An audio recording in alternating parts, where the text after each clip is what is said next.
Also, if you hear your family talking about money in a way that is not, positive, if you're around people on a constant basis that are negative around, for instance, my mom used to say, I work hard for my money. Oh. Right? Right. Welcome to The Heart and Science of Wealth. This is a podcast that provides insightful interviews with family office and high net worth industry experts on how to create extraordinary financial and personal success. Powered by the High Net Worth Women Institute. Here's your host, Steffi Baker.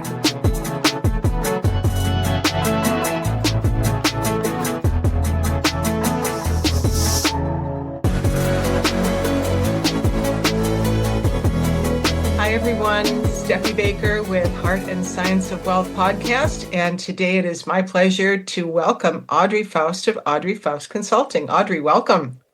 Thank you, Steffi. I'm so excited to be here with you today, and I'm looking forward to our chat. Me too. Let's just jump in with both feet. So tell us who you are, what you do, where you are, and how you got into it. So I'm a business financial coach and consultant, and I have been in the accounting world for 25 plus years now. Mm-hmm. So working primarily with small businesses in the 6 to multi-7 figure range throughout my career, doing their accounting work. I switched over to coaching a few years ago, and I fell in love, and I got some coaching myself, mindset coaching, and I saw the power of how a coach can really help transform your thoughts, your business, and all of those things. Mm-hmm. So that is kind of what led me to coaching a few years ago. I also have a NeuroCoaching certification that I got a few years ago. Mm. And I use that to help with the money mindset that comes with the financial strategy that I work on with my clients. So I marry the two of them, and amazing things happen with my clients, like amazing transformations. That is wonderful. And I want to dig into that in a minute. Now tell us though, what got you into accounting? Well, that's an interesting question. I kind of fell into it a little bit. Mm-hmm. Well, in high school, I didn't do very well. Okay. But accounting, I got an A in. And everybody in the class, in my accounting class, I took business courses in my accounting class, they either had A's or F's. And I'm thinking like, wow, this stuff is so easy. I don't understand how these people are failing this class. Like, and I was like a C student, but for whatever reason, the accounting class, I just found it easy. I did not go to college right out of high school. And back then they were doing things pencil and paper, right? And I was like, there's no way I am doing this like accounting stuff, pencil and paper for the rest of my life. Computers really even weren't a thing back then. I'm showing my age, but it's okay. But anyway, so I didn't go to college out of high school. I had my own limiting belief and fear around taking the SATs. Ooh. What I learned now through my NeuroCoaching certification program is things are programmed into your mind when you're a child. Yes. And I had an older brother who didn't know any better, so I forgive him, who would call me stupid my entire life. So, as older brothers do, it's just the way it is, right? They pick on the younger sibling. It happens. And I was deathly afraid of taking the SATs. It's probably why I didn't do great in high school. I just didn't think I was smart enough to take the SATs and go to college. Fast forward a little bit. I came to a place in my life where since I didn't go to college and I was having young children, I had 2 young children. I found myself in a place where financially, where I freaked it. I had actually had when I did my tax return, I took a tax course and I was trying to make money on the side. I had 2 little kids. Doing administrative work with 2 little kids in daycare just was not financially feasible for me. They were both, they were like 15 months apart. They were both toddlers, so they were little. But I did once I learned how to do tax returns, I did enjoy that. I don't do those anymore. But I enjoyed it for a little while, but not anymore. I did my own tax return and I got a, what's called an earned income credit. Yes. And I was embarrassed. I felt like, I'm married at the time with my husband. He was starting his business out. I'm like, oh my God, I'm like so poor that the government has to give me financial help in order to live. And that was a turning point in my life. And I said, I got to do something different. So 2 little kids under tow, I started going back to school part-time for accounting. And I also was doing the bookkeeping for my husband's business because we couldn't afford to hire anybody. And that's when I realized, and I got into the software part of it and thought, oh, this is a lot more fun when there's software involved. Computer-aided, right? Yeah. This was quite a few years later. Yes. So that's kind of what led me into accounting. And so as an adult, I went back, didn't have to take the SATs, went back to school and part-time in the evenings, kids under tow, got my accounting degree. And you would not believe I ended up getting a 3.8 GPA. So wow. My struggles in high school and my struggles, my brother calling me stupid, that kind of blew that out of the water a little bit. And then I even a few years later, I think it was about after I graduated, it's probably another 10 years later, I went back and got my MBA. I see that. I did have to take the GMAT, which totally freaked me out, but I still got it. That's awesome. That's a long story, right? Oh, that's okay. That's what we want, the backstory. The backstory helps us get to know you and who you are and why you do what you do, which is always the juice underneath it. So, okay, so you did all that. And then how did you get into your current business? Well, as I mentioned, I was helping my husband with his accounting work in his business, and I ended up growing my own business in accounting once I knew enough, like that I felt confident in helping other businesses with their bookkeeping. As I was going back to school, I can't even believe I was doing all this at once. I'm going back to school. I know I have 3 children and I have my own part-time business, bookkeeping business. So when did you sleep? I don't know. I look back and I'm like, I don't even know how I did that. But as I kept it small in the beginning, the bookkeeping business, because I had 3 kids and I had, it took me I stopped for a little while because it got to, I'm going to say it was 8 years, but it was 6 years in school. There were 2 years I took off because my business took off, my bookkeeping, and I was like, I can't do both. And then as my kids got older, I came back around and finished the accounting degree. So, and then once I finished the accounting degree, one of my bookkeeping clients asked me to come on full time as his CFO and controller. So I did that for like 5 years. So I had a business for 10, went and worked for him for about 5 years as his CFO and controller and helped him grow his business when I started with him, he was in multi-6 figures. And then during that 5 years, we grew to over $5 million. I think it was almost $6 million by the time we left, which was an amazing growth. And I learned so much helping him grow, and I enjoyed it and all of that. The one thing that happened then was he moved his business from a 5-minute commute that I had to a 60-minute commute. Oh, no. Oh, bummer. So yeah, but you know what? I also had an itch to go back out and do my own business again because I really enjoy the freedom of having your own business Yes. that offers that I no longer had. And now I had 2 hours I was spending in my car each way, and that wasn't fun. No. So that was about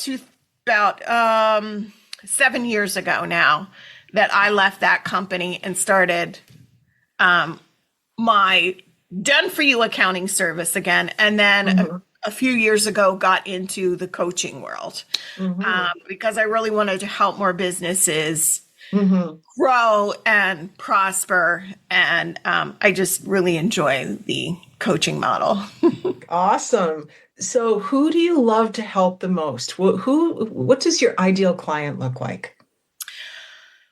Women creatives. So I work with a lot of interior designers and coaches and creatives. Those are kind of I'll work with any small business owner.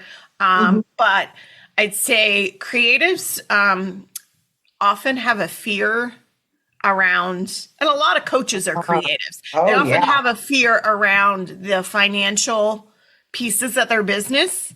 Because they are so creative and they think they're not a numbers person and they can't understand the financial part of their business. I love working with them because I get to show them that it's not so hard, that it's easy to understand. And I have simple tools that I use that really help them understand the financial piece of their business and how important it is. That's key. Because the financial information is, the backbone of your business. And if you aren't looking at it, and if you don't understand it, you can't really make decisions on it to scale your business beyond the, multi-six-figure mark. If you don't really understand what's going on there, and you can't use it to your advantage, right? No, absolutely. So. Well, numbers are a language. Yeah. And I learned that. I was heavier on that. You talk about the SAT. I knocked it out of the park on the verbal but the numbers side of it, no. And in fact, I went to London to do an MBA at Edinburgh Business School because they accepted me as a mature student and I didn't have to take that GMAT. Not me. And funny story, I took accounting 3 times before I sat the exam. The first term, I didn't understand a thing.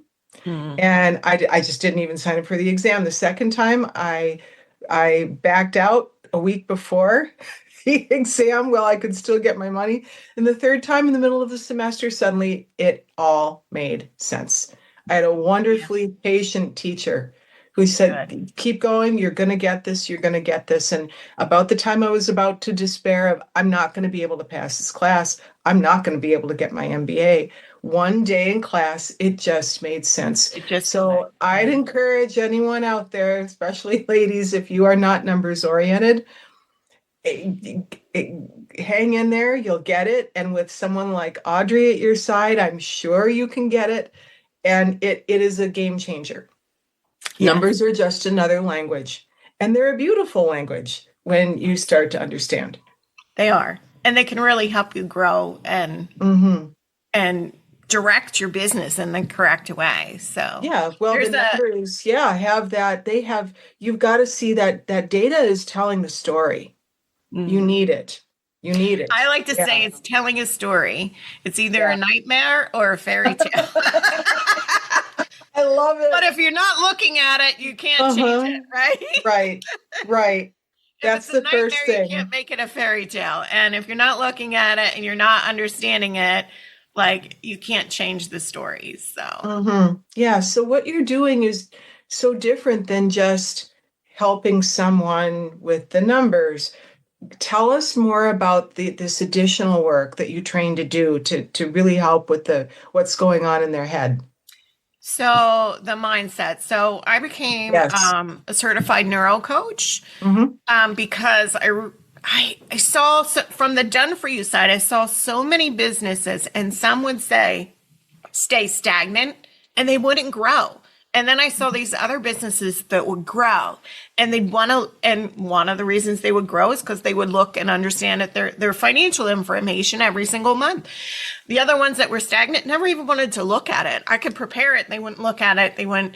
And I'm like, why aren't they interested in this? Why don't they want to look at it? Why aren't they curious about how their business is functioning? It's like, so, and then when I did the neuro certification, I realized that we all have this money mindset that is ingrained in us when we're young. So our subconscious is open and like just taking information in like a sponge up until the age 7. So if you hear your family talking about money in a way that is not, positive, if you're around people on a constant basis that are negative around, for instance, my mom used to say, I work hard for my money. Right? And, anytime you ask for money, I work hard for my money, or we work hard for our money, her and my dad. So I had that ingrained in my brain that I thought I had to work hard for my money, right? Probably explains the craziness that happened when I had 3 kids going to school and working, right? So, Right. I reprogram that now, and it's more about working smarter instead of harder. But I never knew that was in there. I never knew that. And because of that, one of the reasons I left my bookkeeping business and went to work for that company full time was I was working 7 days a week, and I just didn't want to work 7 days a week anymore. And I couldn't put boundaries around myself not to do it. So I was like, so oh my common. God, I'm going to go work for this guy because I know at least I'm going to have weekends off now. So- Right, you get to punch out at a certain time. Yes. That's, boy, Audrey, that you raised something that's so important as an entrepreneur. I make sure, I have my home office here. I shut the door. Yeah. And I don't go in there unless I'm working, although I have a chair near the window and we have a nice wooded area. Yeah. Then if I sit there and read for pleasure, but if you don't put boundaries on it, there's no line between your life and your work. And Yes. well, I'm not a great believer in, you're not going to get 50-50 work-life balance. That's a myth. It's constantly fluctuating. This week, yeah. This week I had more family time and me time. This next week, my schedule is insane and I don't have that time. I think that's the way it goes. It just fluctuates. It definitely just fluctuates. But if you have some sort of mindset like I did that you have to work hard for my money, right? I'm just going to work and then I'm going to burn myself out, which is exactly what I did that time. And, I put boundaries around myself this time. Even before I worked on that money mindset, I said, I am not working. I refuse to work 7. I'm going to try to work 5. No way, 6 at the most, but never 7. But now that I've been able to reprogram that mindset, I'll take a day off in the middle of the week. Where I would never do that before. Right. But I will, and, I'll clear my schedule, take a day off. And I've set up a business that's definitely smarter, right? Than harder. Yeah. And there's all kinds of things. You can also have, prejudices against rich people that are in your mindset. Like if your family. Thank you for raising that. Yes. Those rich, greedy jerks. Yeah. And you know what I noticed, Steffi, which was really interesting? I don't want to get into politics or anything, but I was watching TV and there was a political message that was putting a negative influence on, and it wasn't the presidential, it was somebody else. It was somebody putting a negative influence on one of these people that were running for office that had money that was, and I'm like, God, no wonder everybody is so messed up around this. Not only are our parents talking about it and programming it in us as a child, it's on TV too. We're doing we should it to have ourselves. a negative mindset around anybody that has money. Well, guess what? If you do, you're never going to have any money because your Exactly brain is correct. going to keep you from being rich. Right. Because it says, I don't want to be like that person because that Mm-hmm. person is greedy, that person is mean, that person is whatever word Mm-hmm. comes up for you. Mm-hmm. So I actually have a free audio on my website that has 5 questions around your money mindset that, Ooh. and it also teaches you how to reprogram it. So if Oh, I'll give awesome. you the link to that, you can put it in the Great. show notes. Yes, And absolutely. it asks you 5 questions that Mm-hmm. are the most common questions around the mindset about working hard, about, Mm-hmm. your feelings of rich people and things like that. Mm-hmm. The key is to have the first thing that your answer is your subconscious. So if you come up with a word and you're like, oh, I don't really think that, that is what's in your Well, actually, subconscious. you You do. really didn't. Yeah. You probably didn't put it there. Probably, Mm-hmm. it was put there as a child, but it's still there and it's still running in the background. So Mm-hmm. we have, believe it or not, 80,000 thoughts per day. Right. And of those 80,000 thoughts, 95% of them are run by our subconscious. Mm-hmm. So I like to say, since your subconscious was formed when you were young, you pretty much have a kid running your life and business every day, which makes Your sense inner sometimes. child is at the wheel, and they're not Yes. old enough to have a driver's license yet. Right? Yeah. So it's, if your subconscious is running the show and you don't know what's in there, if you're running up against roadblocks around, creating the business and life that you want, it's probably because there's something in your subconscious that's keeping you from that. Mm-hmm. So, No, that makes sense. And, we hear about this. How long does it take to reprogram that and change that? And I know that I'll qualify this question with, I know that could sound like how long is a piece of string? no, But yeah. we learned in the certification, there's actually a time frame. So the Okay. process that I teach you in the audio Mhm. is 70 days. So 70 Ah, days, see it, say it, write it. So when you come okay. up, for instance, one of the questions is making money is, what's your answer?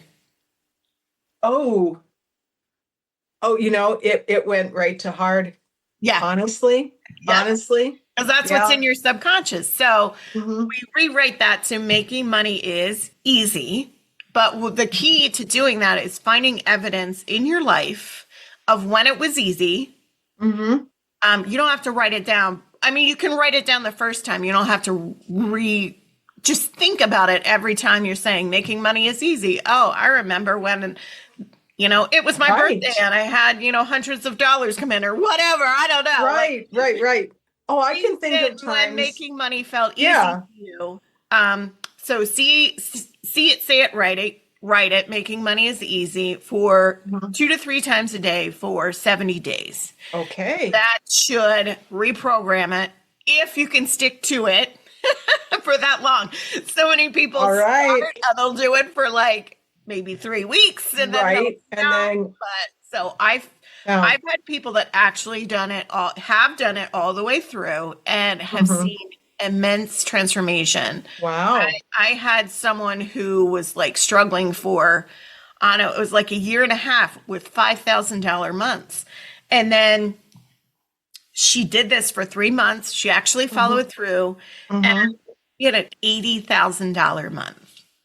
Wow, I Audrey, was that's just that's like, amazing. And see, that's so interesting when you pop that on me, and y'all in the audience, that was not planned. yeah, And I just went with, I it's funny because my first instinct was to edit myself. I'm like, no, she asked a question and we're here to be honest, me included. yeah. And I just realized as I'm listening to your advice on this, that wasn't even my voice or my thought. Because I know Your conscious, consciously making money is not that hard. And the world is awash in money, literally awash in money. Trillions of dollars change hands every day. It's a flow, it's and a that stream. in your conscious Yeah, brain, but there's that's my something in your executive brain. subconscious. Yeah. It's making you think it's hard. And that's like the number one answer I get, especially with entrepreneurs. Oh yeah. Um, Well, and I can guess where I picked that up from. It was definitely I didn't hear a lot about money actually at all until I yeah. was a teenager. I mean, we weren't wealthy, we weren't poor, we were solidly middle class. My dad was a public health administrator for the state of Wisconsin, and my mom was an RN. And me and my two sisters, and we had a nice little life and really didn't hear much about money until it got to be a problem when my parents split up. Mm, And then, and I've seen my father passed a long time ago, but it sent him into bankruptcy, the mm, divorce, and things got very hard. And so I can see, and my father did not talk about it, did not talk about it. He just didn't pay bills. yeah. He just didn't do it. He didn't confront when also he was sick with Parkinson's disease. In fairness, he was no longer all there. So I can see where that was just such a fascinating. I'm glad you popped that question on me. At first I was like, oh, and that was like, go with That's it. I'm like, probably where the did that number one voice answer come I get. from? I do a That's whole workshop. fascinating. Yeah, I Yeah. do a workshop around it and I have people share their answers. I've done it inside of other people's groups. I've done it I host monthly workshops every single month, and I do that one every like 4 months.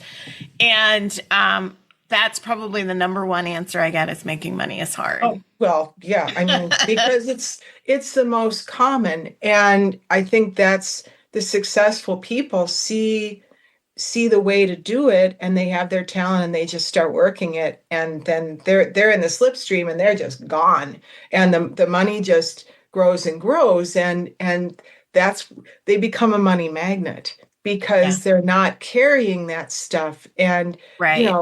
most people I know, their parents had something, Yeah. some that they got something. One book I've always liked to recommend that I'll mention to you here is Beer Money by Francis I've never Stroh. heard of that one. Yes, Francis Stroh, Stroh. Okay. And you may remember Stroh's beer. It was Yeah, the bomb. I It do. was the thing. My And brother collected beer cans. right, So. right. We are. I'm from Milwaukee, the beer capital of the world.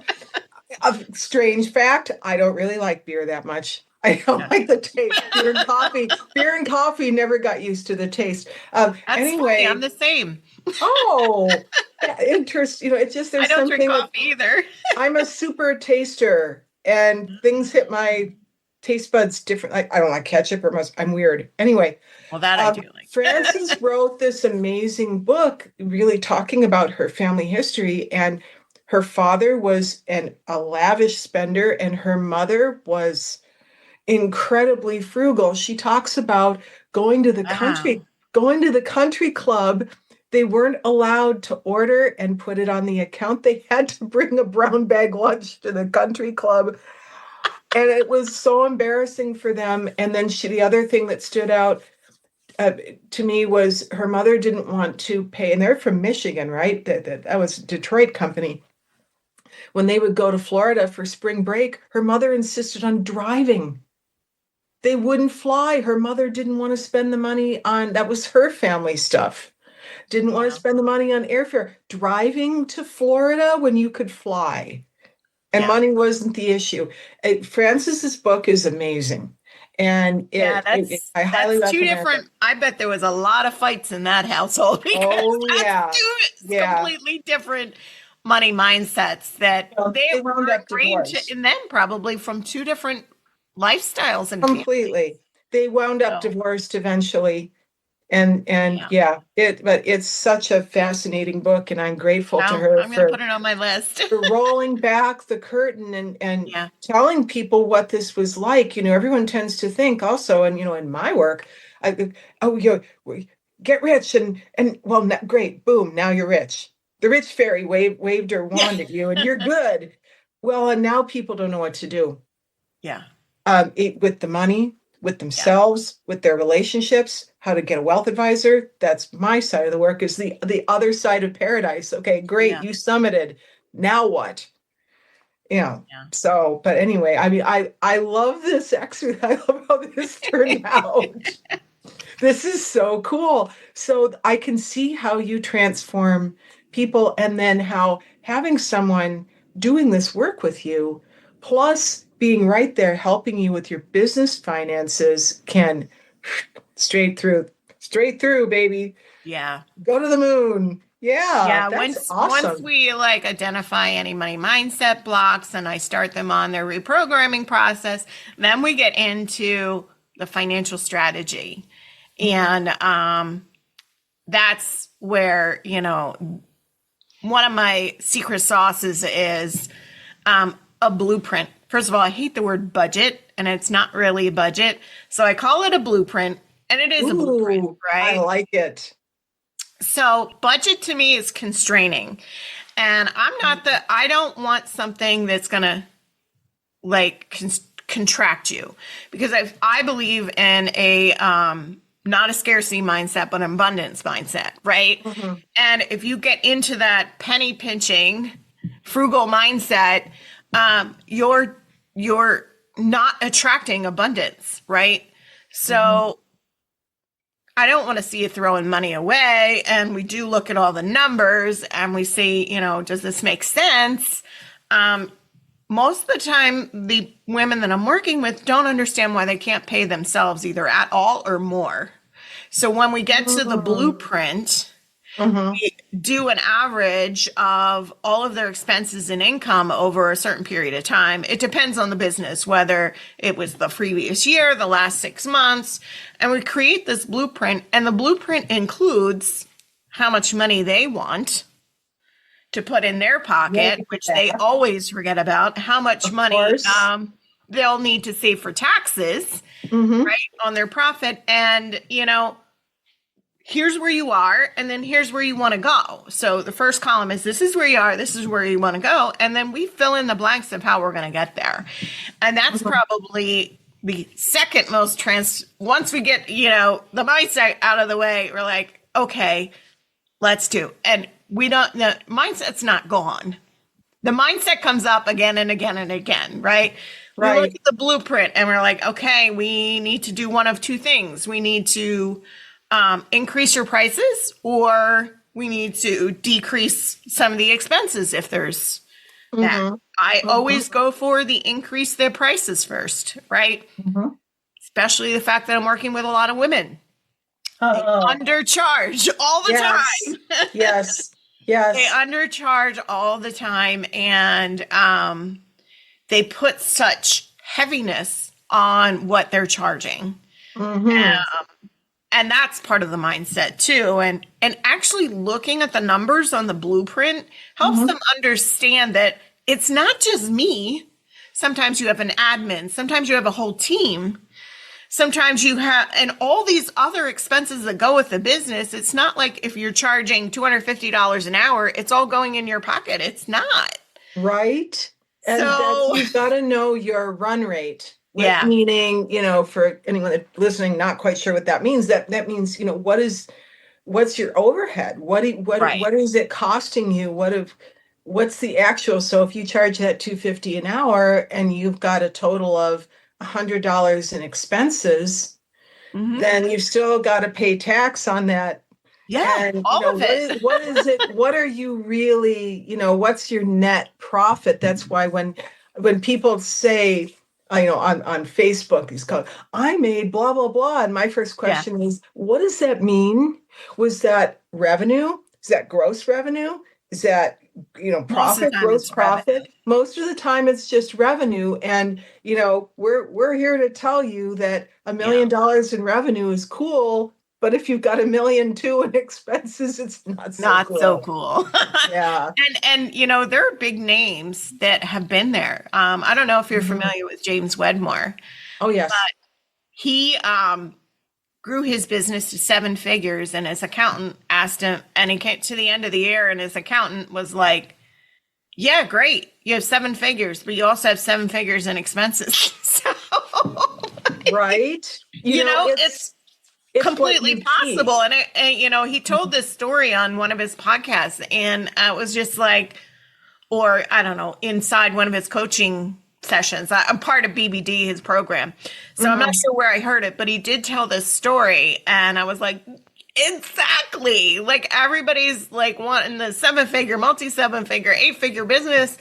Well, it means nothing if you're not putting any of that in your pocket. Well, no, and I remember meeting a coach. I was in his session years ago, and he tells the story of a plastic surgeon. I think he was doctor making hand over fist money. His receptionist had a higher net worth than the doctor did because she was a better saver and investor and manager of money. And whereas he was out spending this, that, and the other, and you get golden handcuffed into that lifestyle, and then you've got Yes. a serious problem. So it's not, you can be making all of this, but if you're not keeping it, and if there's more going out than there is coming in, it doesn't, it just, the numbers don't matter. Exactly. You make Yeah. a great point. And Hmm. I told you about my humble beginnings, right? Yes. Yes. And I actually was working with personal finance for a while, and I just wrote a book called She Grows Oh, Rich. It's woo, not out yet. yay. It's Yay. not out yet, but Okay. it's, all about, how I've grown my wealth, and I've helped other people grow theirs. And you talk about net worth. I have a whole like net worth calculator on my website as well. Awesome. That's what's most important. Like I personally have a multi-million-dollar net worth. I never made a ton of money. I haven't hit 7 figures in my business yet. Right. Like I made most of that like before I was even a coach, and Mhm. when I was just working this up, but I really figured out how to, like, I knew how to live poor. You know what I mean? And I want anybody to live poor because I'm like Right. totally not about that, and I believe in Yeah. abundance now. But if you come from something like that, where I was, where the government was giving me money, like because for 1 year, that was it, because I didn't make enough. Subsidy. Yeah. Like, yeah, I was like, okay. Like I can live on that. It wasn't fun. It wasn't pretty, but I could live Right. on that. Like Right. with 2 children under tow, which just blows my mind. Wow. Yeah. But Yeah. but anyway, I wrote a whole book on kind of how I built my wealth through real estate and through Oh, investing and all the things. So that's exciting. Hopefully ooh. it's going to be out late this year or early next year. Okay. So, but Well, it's at the publisher right now. please congratulations, and Thank you. please come back and tell, and Absolutely. when it's out, this is why I started the work I started, was because, I saw affluent and high net worth women not understanding. Yeah. You're limiting yourself, and you may not ever need a 7-figure business. You are fine the way you are. You don't, that is not the be all end all. That is not, the and you've certainly learned, and more money, the more money you have, the more issues you have. I don't like to say problem, but you've got Challenges. more complicated issues. These are Yeah. issues. Challenge. And, The more challenges. Yeah. first world, though I do say first world problems because Yes. people don't, but that's it, of navigating the perks and the problems of having the money. It's another level. And a lot of people think if you've got all this money, you've got it made in the shade, and you do not, which I'm sure you've found out. Yeah. No. And it's, Yeah. it's really consistency, as I'm sure you know. Mhm. And I talk about that in my book. It's like set it and forget it. Like that's one of the things, Mhm. Remember that commercial? It was like a rotisserie thing or something. That's kind of Yeah. like set it Yeah. and forget it. Like Yeah. I started with investing like $50 a month, even when I could barely afford anything, but I set it and I forget it. It's like a bill. It's Like, a habit. yeah, It's a habit, and then it's an identity. yeah, I don't care if you're putting in $10. I don't care if yeah. it's Gonna grow. whatever. It doesn't matter if you practice with pennies if you are dead broke. I am an investor is an identity. I am a saver. Yeah. I am Oh, building, that's so good. Yeah. I am wealthy, and I'm not, this is, The affirmations thing we can talk about all day long, but I've recently learned, actually, because I was like, don't say I am wealthy, I'm wealthy. Actually, if you say it enough, like 1,000 times a day, that's some crazy number like that, it will start to Yeah. take that simple That's repetition absolutely. does work. You've just got to bombard your brain with it. Yeah. So So to put a little science behind that, you have these yeah, neural pathways in your brain yes. that have been over and over and over and over and over, like, running a car. So that's why you have to add that repetition to get into your subconscious. And if you can get stuff into your subconscious, it runs on autopilot. Think about brushing your teeth, driving your car, tying your shoes. All that kind of stuff is in your subconscious and it's running on autopilot. You don't have to think about it. So if you Right. reprogram your brain to think that you're wealthy or you're a great saver or, you're a 7-figure business owner, like Yeah, it's gonna make that happen for you with yeah, less effort. And completely. it's gonna be, as you said, part of your identity. Yeah, You're changing your identity, which is right. so amazing and so powerful that we live in the world we live in today, that we had all this education around, that we can do that. We can change who we are. Yes, and as women, we have a choice. We're standing on the shoulders of our mothers and grandmothers and everyone who came before us. And I was a little kid in the 70s, but to think that up to 1974, women could not get their own bank account or credit card, their Yeah, husband or there's some male relative, and that just shocks me. And we've come so far. And in fact, I even heard that it was 1988 before women could get a business loan or exactly. I some know all those crazy thing statistics. like this. Yes. So we do That's have, it's mind blowing. Like, I yeah, graduated high school in 1987. I'm like, I couldn't have gotten a business loan to start a business if I wanted to back then. So, that's just nuts. Yeah, well, it blows yeah, my mind. yeah, And women, I was thinking about this the other day. Like, they say, like, the divorce rates have gone up so much over the years, right? Well, yes, women could not leave. They didn't have no, access to money. They didn't have they, access to bank accounts. They didn't have access to credit cards. Like, mhm, until the 70s, they couldn't leave. So they were right, stuck. right, yeah. They had to have a It's man in their life, or they had no hard. money. They were Yeah, poor, exactly. living on the street. Hard to So, imagine. Yeah, and yeah, divorce had a stigma too. yeah, It was not something that was oh no, something's wrong here. I mean, I remember I'm around your vintage and I call myself a geriatric Gen X. And, my parents split, my mom and dad split up when I was in 7th grade. And that was, wow, that was unusual. That was yeah, really unusual. So, we just have so many choices, and that's what feminism was about. It wasn't be a man or you have to work or it's not okay to stay home. It's entirely your choice. And, I love that you worked with your husband for a while, and that's not easy to do and pull off. we just kept out each other's way. Yeah, I yeah, do this, you do that. right. Division of labor, but Yeah, what you're saying is, look, you don't have to accept, and anyone, this is what I want to tell people. I went to a private high school on a scholarship. I applied, I got in, I did it. Not my parents, but my mother right. just said, "Oh, you should go to this school." And I thought, okay, that sounds good. Well, you don't, okay. I called up and got the application, filled it out, and you That was can pretty do progressive of you. it very, back when you dialed 411 to get the phone number and they sent you the snail mail, you can do anything. And that's been in my psyche for a long time. And yet we've just found some cobwebs. But, ladies, this is your go-to gal. If you're running a business, here you Debbie. go. Wow, this is amazing. She's like super accountant, better on steroids, on good steroids. Good steroids. We don't want bad steroids. It's not good. You don't want to do that to your body. Oh, But thanks, Debbie. yeah, no, I mean, you're an incredible resource and an incredible advocate for any of your clients, male or female. Yeah, thank you. I'm so happy we've had you here. All right, last thoughts. We're getting to time. Last thoughts. What else would you like to share? I borrow this from Dan Rather. What have I not asked you that you'd like to talk about?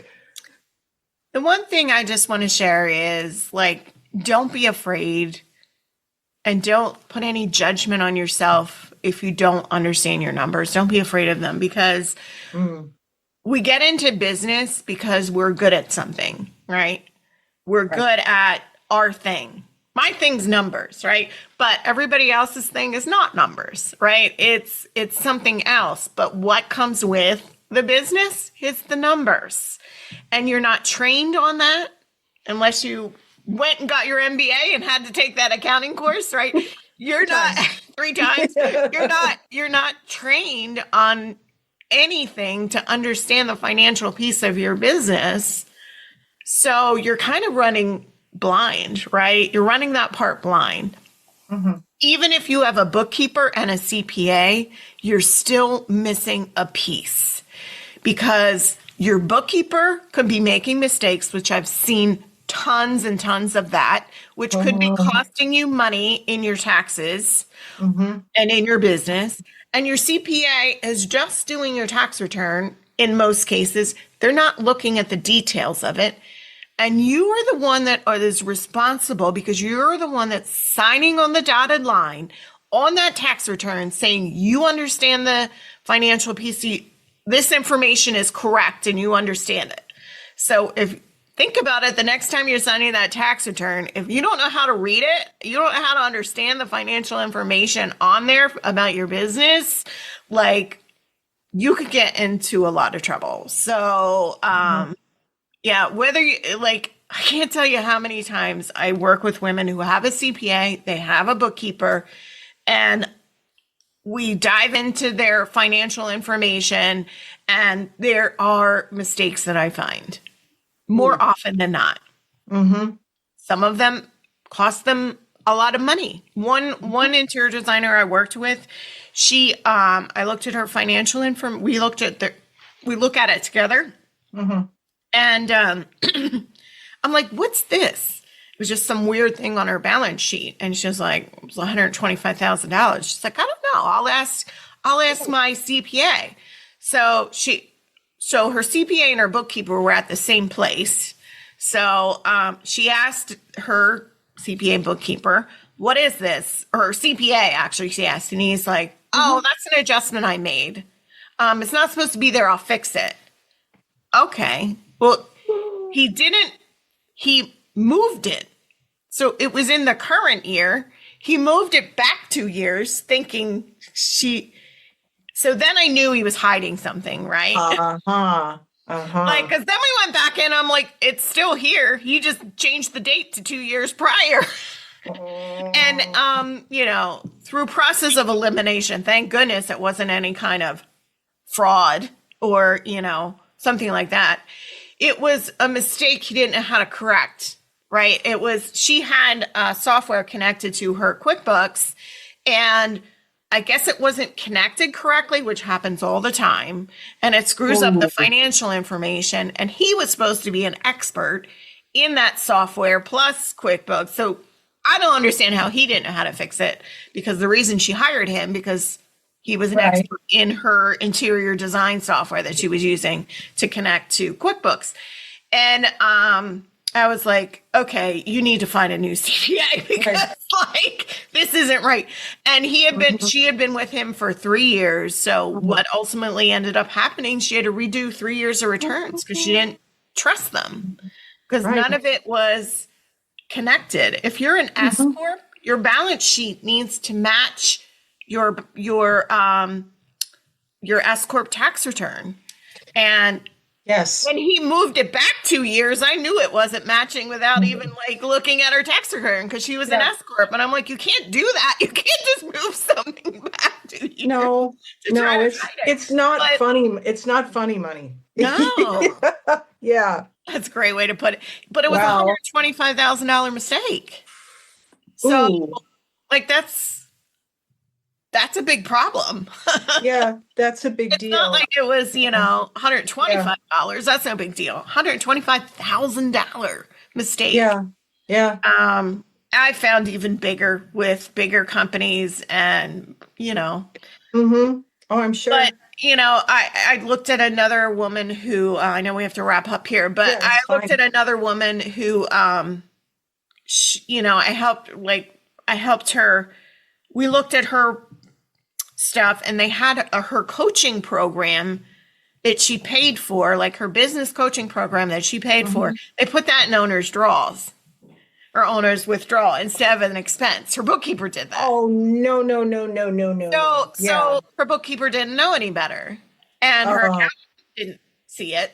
So again, that was another mistake. It was almost like it saved her. When I caught it, it saved her $2,500 in taxes. So Right. Yeah, because that's a tax, that expense is a tax deduction. It's not. it's a tax Oh, my deduction. goodness. But if you're not Wow. looking at it, like she wasn't really looking at the stuff. She assumed that her bookkeeper and her accountant, like they had it all covered. No. And so many times I, reach out to people and that's exactly what they tell me. Well, I have a bookkeeper and I have an accountant and it's covered. And I'm like, all right, well, I'm not in the place to Right. prove you wrong or manipulate you into working with me. That's not who I am. If you Right. don't want to know or understand the financial piece of your business, that's kind of on you. So, Right. but it is Yeah. important. It can cost you a Well, lot of money. And to wrap up your thoughts, and thank you for sharing all of that, is there's, you mentioned set it and forget it. If you're going to set it and forget it, you have to be 100% in control of that. And in your business, you are not. Yeah. And you've got to have, and this is what I explained to them, same thing about investing, business, whatever. You have service partners that help you, that facilitate you.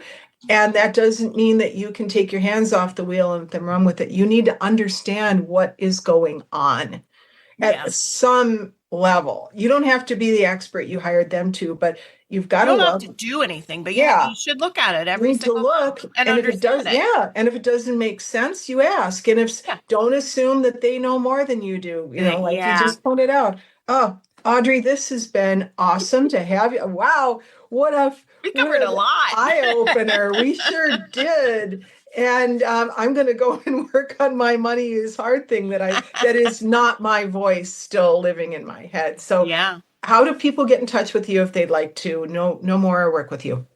So my website is audreyfaustconsulting.com. There's a free resources page. I'll give you the link to my free audio download. I'm also on Facebook, LinkedIn, Instagram. On Facebook and Instagram, Great with Money is my handle.